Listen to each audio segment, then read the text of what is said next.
Chester. Hey. I like football and Star Wars. Do you? You just made the good list. Can we go up and up? There's On the nice list. I'm going to go upstairs. Top deck through the back lines, you will go.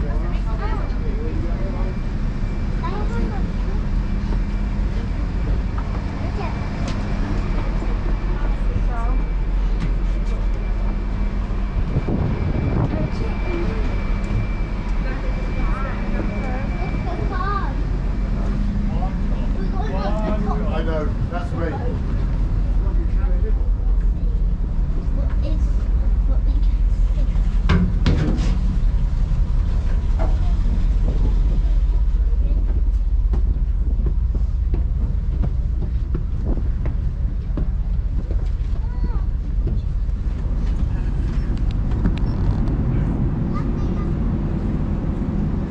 Good afternoon, ladies and gents. For those who just joined us, welcome aboard the Alley Cap for your harbour tour. As we leave the historic dockyard, just a short safety announcement. In the very unlikely event of an emergency today, we ask you to remain seated and keep calm, following the instructions that will be given to you.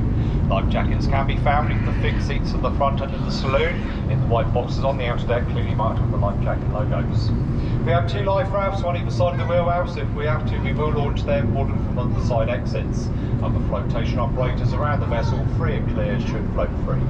Please feel free to wander around the boat. Do take care of the doors that lead to the outer parts. There are the small steps or ledges. Unfortunately, have to be there by law, but they are a little bit of a trip hazard. And do make use of the handrails, especially on the stairs. Bar is open downstairs, wide range, hot, cold, alcoholic drinks available, selection of light snacks. Either side of the bar, no matter which side you go, you will find a toilet. As for face coverings, we are classed as hospitality, so the choice is strictly yours, whether you wish to wear one or not. However, we do advise you to wear a face covering inside the boat unless you are eating or drinking.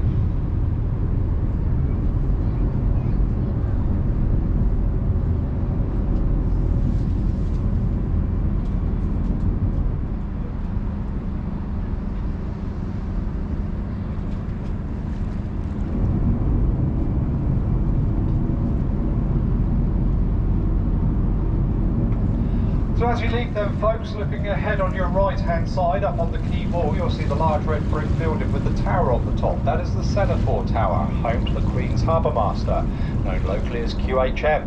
As from this tower, he controls all the shipping within the port of Portsmouth, the aids of VHF radio, radar and closed circuit television.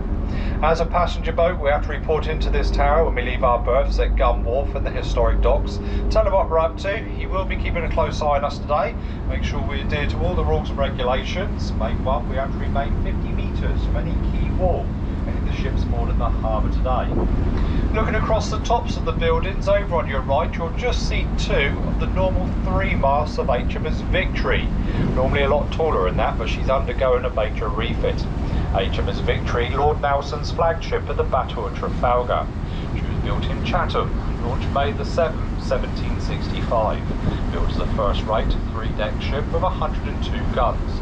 She cost about £100,000 to build. In the early part of the 20th century, Victory was actually moored in the harbour. Though it's feared she might sink at her mooring. So they moved her into number 2 dry dock, where you see her there today. And she was eventually opened up to the public for the very first time in 1928. Now also on your right, we're just about to pass the King's Stairs jetty. It's here that Buster Crabbe dived in the water. April the 19th, 1956. Never to be seen again. We now know he was working for MI6, spying on a Soviet cruiser moored in the port of Portsmouth. Mystery still surrounds his disappearance to this very day. Now we have both our aircraft carriers in. The first one is Queen Elizabeth. Parked in front of her is the Prince of Wales, built at a cost of £3.1 billion each. Now the 70,000 tonnes, 280 metres in length, 39 metres across. There's 11 metres of them under the water. From the flight deck down, they've actually got 9 decks. We're powered by 2 MT-30 turbines, producing some 48,000 horsepower. It's at a top speed of 26 knots with a range of 10,000 nautical miles. Now they're carrying the new F-35 Lightning Strike multi-role fighter planes, built over in America at a cost of £100 million each. Helicopters, they carry Chinooks, Apaches, Merlins and Wildcats. Now it depends on what they're sent over the sea to do, depends on what aircraft they actually take with them. There's two large lifts to get the aircraft from the hangar below up to the very large air deck. On the air deck, the two accommodation blocks. The rear one, flight control. That's where they control the landings and takeoffs. The front one, the navigating block, where they do the navigating and the driving. On both aircraft carriers, you will find the 679 crew, but they can carry a maximum of 1,600 people.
Between the two carriers, back on the keyboard on your right hand side, if you keep looking there, very shortly a black building will come into view with a grey domed roof. This is home to the Mary Rose, King Henry VIII's flagship.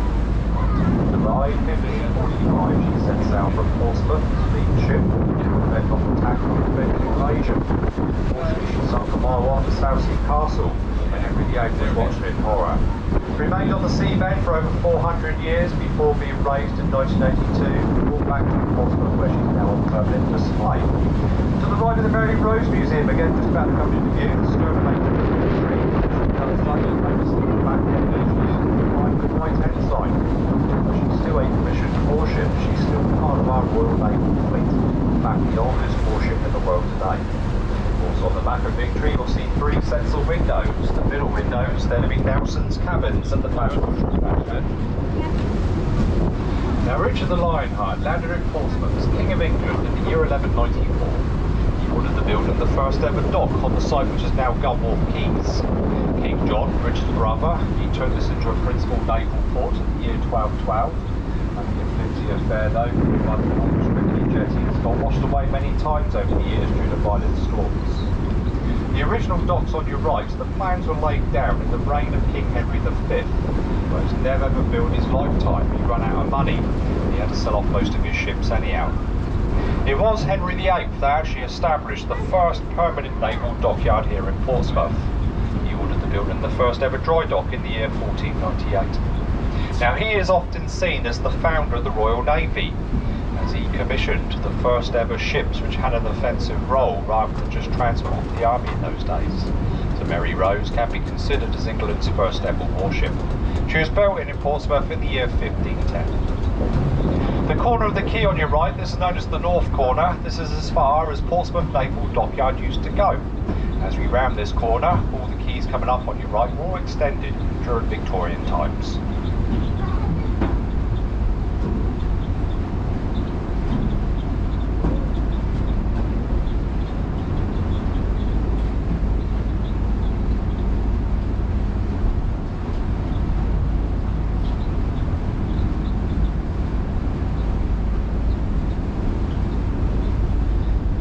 Go around the corner, next vessel on your right, P281, which is HMS Tyne. She's one of our Batch 1 River class patrol vessels. Got three of these little ships, their main role being fishery protection. Ahead of the Tyne you'll see D37, which is HMS Duncan, and she's one of our Type 45 destroyers. We've got 6 of these destroyers built at the cost of £1 billion each. They're 7,350 tons. 152 metres in length, 21 metres across. They've got a top speed of 29 knots. HMS Duncan, named after an Admiral Duncan, born in Dundee in 1731. He served the Royal Navy for some 54 years, famous for defeating the Dutch in 1797. So Admiral Duncan, he died in the year 1809. The Port of Portsmouth has been a naval dockyard for well over 500 years. And as we go on our tour today, we'll be looking around 3 miles of each naval quay. more ahead on your right, you'll probably see some of the black gates. They've got the yellow handrails right on the tops. These gates act as corridors and lead to the number 3 basin directly behind, which is a 60-acre pond dug out by hand by prisoners of war back in the 1860s and 1870s. They can also use these corridors as dry docks if required. Also on your right, we're passing the tidal basin. In there today, you'll see the stern of 2 more of our Type 1 River class patrol vessels. The one on the left hand side, the pretty coloured one, is the Severn. The one to the right, just in front of Duncan, is the Mersey.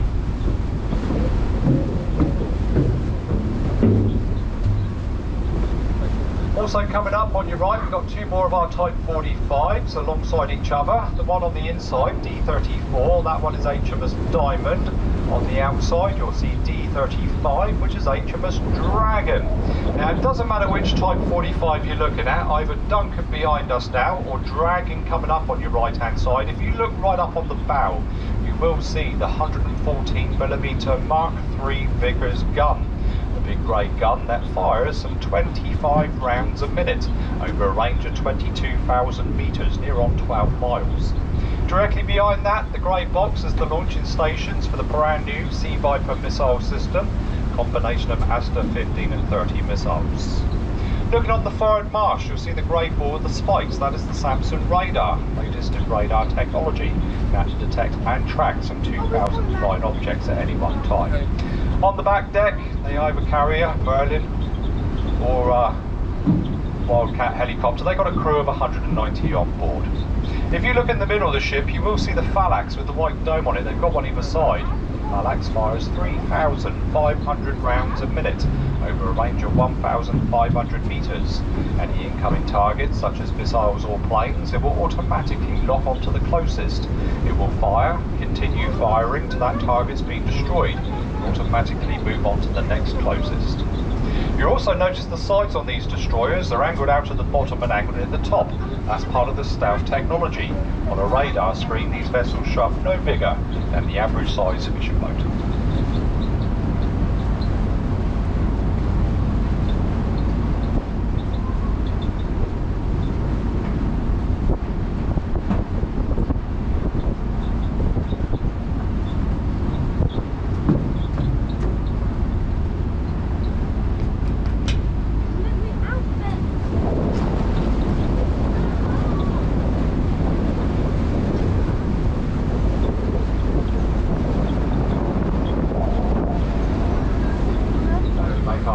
Second corner into what's known as Fountain Lake. The next vessel on your right you'll see is F78, which is HMS Kent.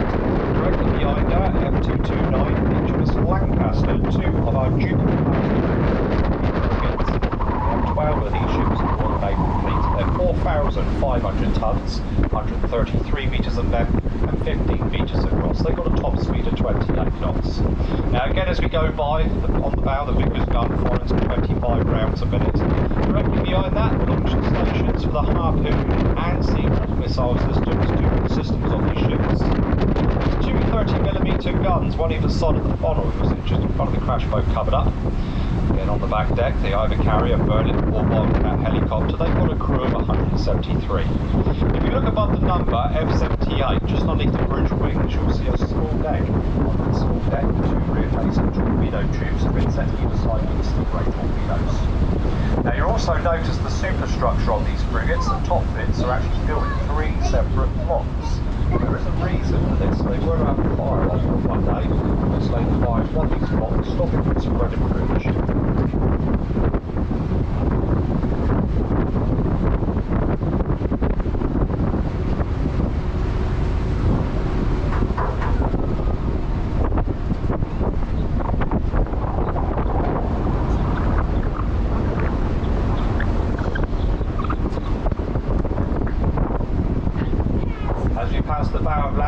Looking across the keyboard, you're right, you'll get some views of number 3 basin. This is the basin that was dug out by hand by the prisoners of war. We actually used 2,000 convicts, around 1,200 paid labourers to dig that pond out, actually 5.7 metres deep over it, dug out by hand. Also coming up on your right, on the other side of the quay, you'll see the Diligence with the helicopter pad on the top. She belonged to the Royal Fleet Auxiliary. once. The vessel was actually owned by the Royal Navy, run by merchant seamen. Diligence was known as a submarine repair vessel, basically a very large floating workshop. No longer required, so she's actually in Portsmouth awaiting her fate. No doubt the MOD trying to flog her off to a foreign navy, claiming that she could go back to a commercial company, because that's how she started life. She actually started life as a cross-channel freight ferry. The other side of Diligence, coming into view there, you will see another one of our Type 45s, which is D36 HMS Defender. Now this is also the end of the Royal Naval Dockyard on your right. We're just about to do our turn. As we do so, ahead of us, soon to be on your right, the commercial part of Portsmouth. These two key walls, they mainly deal with fruit. Arrives here in Portsmouth, 5 Angies. They import bananas. In fact, 60% of all the bananas eaten in the UK arrive here in Portsmouth. Now when they come over here, they're stored in the brown and blue sheds. You'll see some of them just between the ships there on the quay wall, which are known as cooler sheds. Now when the bananas come over here, they're still green. Put in these sheds, cold air's pumped on them to keep them green, till such times are required in the shops. Also when they come over here, they have to be fumigated. The odd creepy, crawly and poisonous spider normally finds their way across them. Continuing our turn, you'll see our ferry port. This was opened in 1975. There's 5 berths here in total, makes it one of the busiest ferry ports in the UK today. In fact, it's second to Dover. Now we've got 2 ferries alongside at the moment. The first one here, the Mont Saint-Michel, the Brittany ferry. When she goes, she will be off to Caen. And when we go around the other side of the ferry port, on number 5 link span, you will see the Condor ferry, the Commodore Clipper, which does a service from here to the Channel Islands of Jersey and Guernsey. Brittany ferries actually started up by a consortium of French farmers. They're so irate at the cost of exporting their goods to Britain, they start their own ferry company and just grew from there. Now ferries that leave from this port go across to Cherbourg, Le Havre, Caen, St Malo, the Channel Islands and also down to Spain.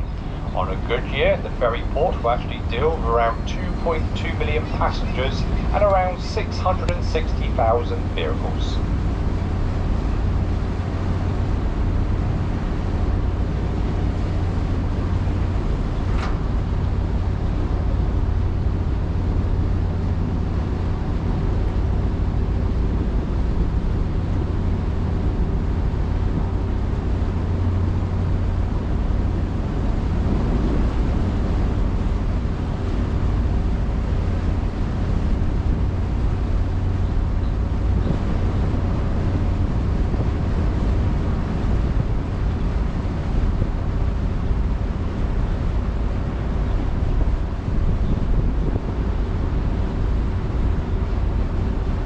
The sorry looking vessel on your right is HMS Bristol D82. She was launched in 1969 up at Swan Hunter at the time.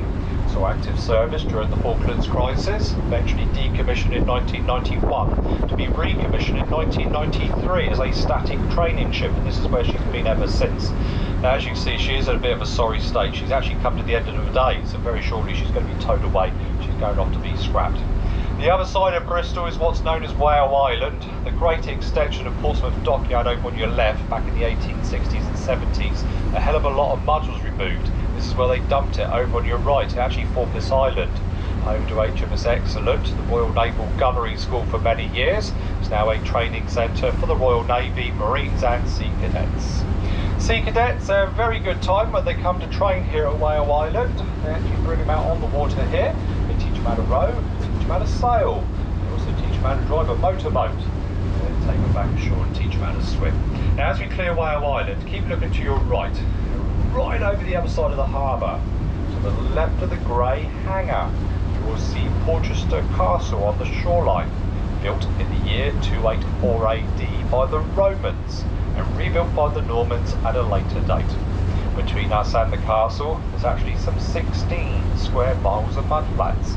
Most of the water you see on your right will drain away at low tide. In fact, these red posts, if we were to go the other side of them, would definitely go aground. The big hill in the distance on your right, that's called Portsdown Hill. They actually built a series of red brick forts up on the top there as a result of a royal commission back in 1859. What they decided in those days, there were quite a few defences facing to the south out to sea, but none facing to the north. So if the enemies wanted to, they could come ashore along the east coast, invade the port of Portsmouth through the back door. They built these red brick forts up on the top there. All the cannons are actually north facing, they're actually facing inland. Also on top of that hill to the right, you'll see the grey structure up there with the 2 radar masts. It's up there they test out all the new radar equipment.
Passing the jetty over on your right with the 2 grey cranes let down on it, that's part of the ammunitions department. It's over here. They actually load and unload the warships with their warheads. They do this in the middle of the harbour for one good reason, just in case you have any accidents, just in case somebody drops something, you never know. In the distance on your right, up on the moorings, you will see another one of our Duke-class frigates. That is the Monmouth, decommissioned. Now come to the end of her days in Portsmouth Harbour awaiting her fate. Ahead on your right, we've got another jetty coming up with the radar scanner going round on the end. Now, as we go by, if you follow this jetty inshore, you'll come to the red brick warehouses of Frigates Hard. That was the main armament centre for the port for many years. It opened in 1777. In those days, used to store gunpowder over there. Gunpowder magazines still there to this day, part of the Explosions Museum. Frigates Hard was at its best during the Second World War. They actually had a workforce of over 3,700 men and women working 12-hour days trying to keep up with the massive requirements of the D-Day landings.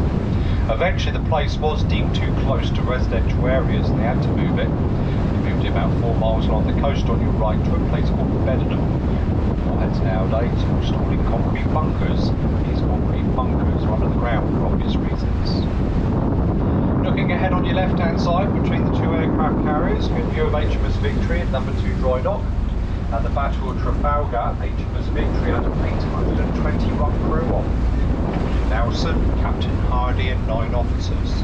Her crew comprised of 22 different nationalities, including 4 Frenchmen they're fighting against. The oldest crewman on board, he was called Walter Burke, he was age 67. The youngest was a Thomas Twitcher, who was only 12. Lord Nelson's famous last words when he was fatally injured at Trafalgar was, "Take me home." Very unusual in those days. You died at sea, you was buried at sea, wrapped in your hammock, weighted down and carefully thrown over the side. But they did actually bring his body back to England. How they did this, they preserved in a barrel of brandy topped up with wine. Got him back to Sheerness, where he was taken out and up to London for his funeral. In those days, brandy and wine, very expensive. To save wasting it, they actually gave the barrel to the crew of the Victory. In turn, they decided to toast their fallen admiral. While the crewmen did remark that the brandy was definitely full-bodied. Passing the island over on your right with the green bushes and trees, that's called Burrow Island, also known locally as Rat Island. Now, years ago, there used to be prison hulks moored to your right-hand side.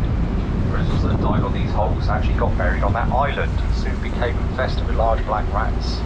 Also used as a homing station for carrier pigeons before the days of radio. It's only used nowadays for electrical substation hidden in the bushes with the various power cables that cross under the harbour. Behind the island, the red brick buildings of the Royal Clarence Yard was the main stores depot for the Royal Navy for many years, opened in 1828. Turn of the 20th century, most of the warships had their own refrigeration on board, could make their own bread. No longer needed the store's depot and eventually closed. It was Royal Clarence Yard that Queen Victoria's body was brought back from her beloved Osborne House on the Isle of Wight before it was put on a train and taken back to London. That was in the year 1901.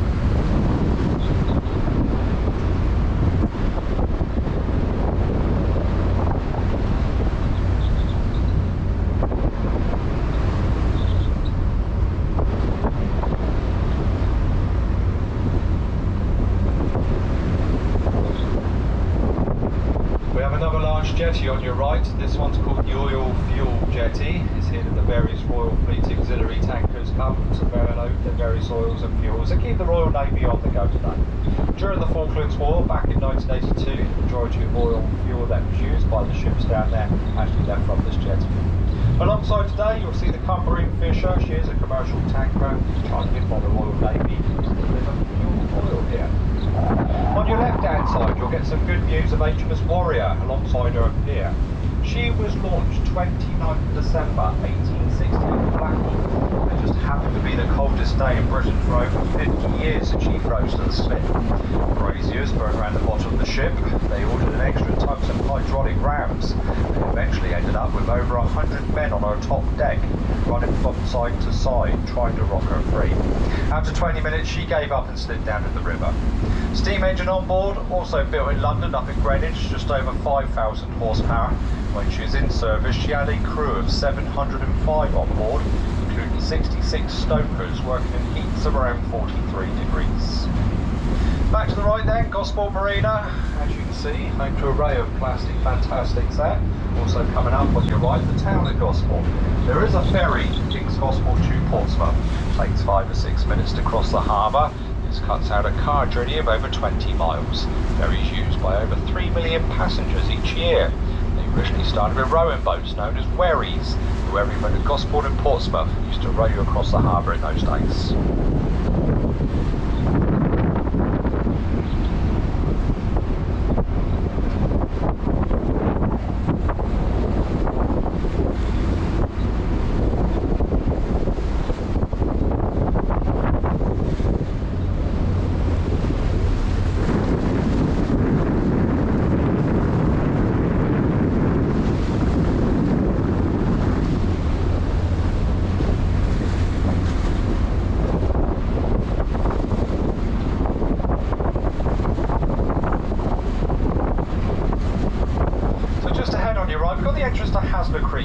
Lake. This is home to Fort Blockhouse HMS Dolphin. HMS Dolphin was Britain's first ever submarine base, opened in 1904. Closed in 1994, that's when they took the power of diesel submarines to nuclear. As you can see, we're a very built up area. We're actually a nuclear-free port. That's why they sent the submarines up to Faz Lake and down to Devonport instead. Hasler Lake is home to HMS Alliance, which is the Royal Naval Submarine Museum. There is a Pacific-class Second World War submarine on display up there, as well as Holland 1, Britain's first ever submarine. So that's Hasler Lake on your right. Directly ahead of us, soon to be on your right, the entrance to Portsmouth Harbour. All the ships you've seen today, this is the only way out from. It's about 500 foot across. Looking out through the entrance, good views of the eastern Solent, coastline of the Isle of Wight, over on your right. You'll see 3 of our 4 defence forts built in the middle of the sea, built in the days of Palmerston to fend off attacks from the French and Spanish fleets. Also coming up on your right is Spice Island, the oldest part of our city. You see that the old sailing ships used to tie up to unload their cargoes of fine silks and exotic fruits. It's also here that some of the first potatoes landed in this country, brought ashore by Sir Walter Raleigh. Now on the point directly to your right there, you'll see the white wooden square building, blue windows. That's the original bathhouse. Lord Nelson, his officers, would he used before they put to sea. To the left of that, the two pubs still in West, Spice Island Inn. I don't know how true it is, always been said that Lord Nelson used to drink at the Spice Island Inn. It also said both these pubs on your right are very haunted. In fact, spirits have been seen behind the bar. To the left of Spice Island, the entrance to the town Canberra, home to the White Link car ferry. See the St Clair there. That is a 45-minute trip over to Fishbourne. So, ladies and gents, we'll shortly be arriving at Gunwharf Quays, home to over 95 outlet shops, over 30 bars and restaurants. For those that joined at Gunwharf, that concludes your tour with us today. Do hope you've enjoyed your time on board, and if you have, and of course if you wish to, thank you bucket will be available as you leave the boat if you wish to show your appreciation to the crew. We'd like to thank you very much, come on stay folks, and we do hope you enjoy the rest of your time at Gunwharf Quays. Now ladies and gents, if you join the boat in the historic dockyard alongside Warrior, if you wish you can leave us here at Gunwharf, but once you are off, you are off. There is no getting back on board at this stop, so you need to make your mind up now, so you will be alongside very shortly. Failing that, stay on board, we'll be here for a few minutes, underway very shortly when we will return to the historic dockyard. That's our second dropping off point today, folks.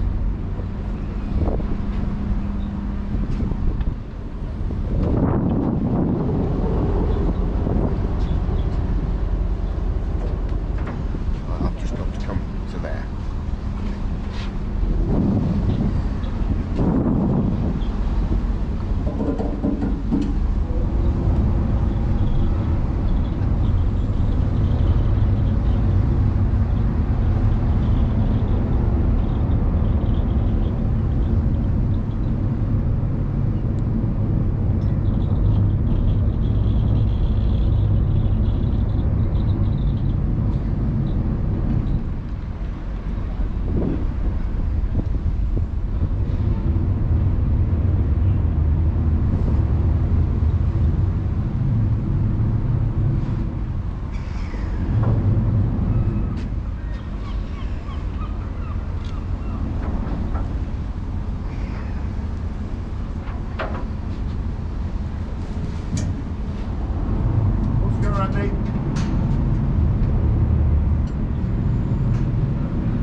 Good afternoon ladies and gents, for those who just joined us, welcome aboard the Alley Cab for your harbour tour. As you can see, underway from Gunwharf Quays, going to make our way up to the historic dockyard, our second pick-up point. Some people leaving us there, hopefully a few more waiting for the next tour, you never know.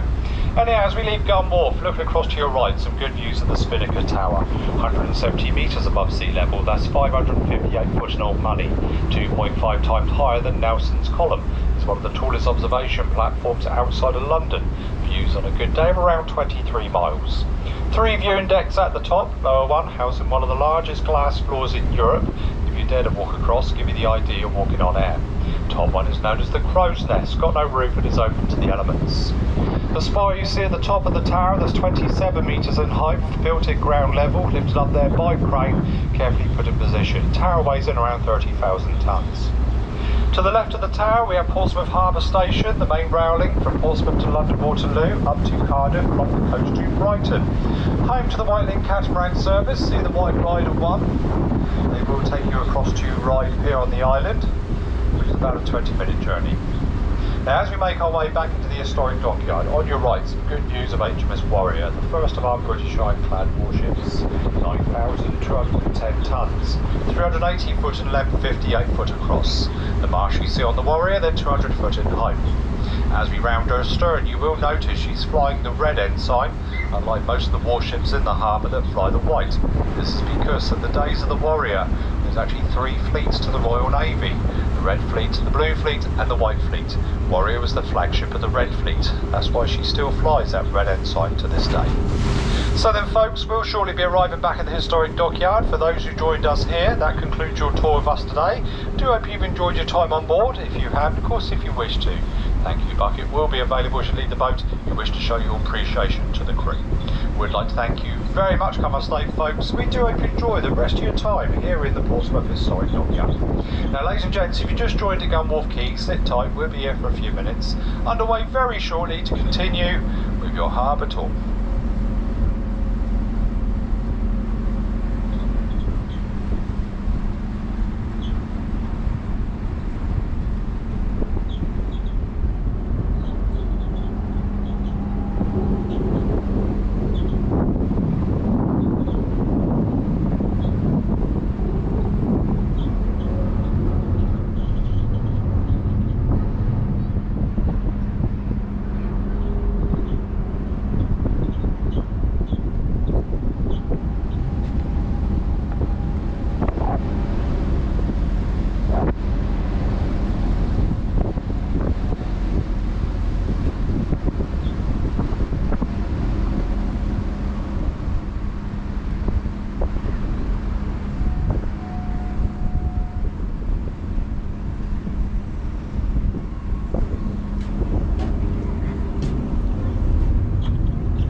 Thank you very much.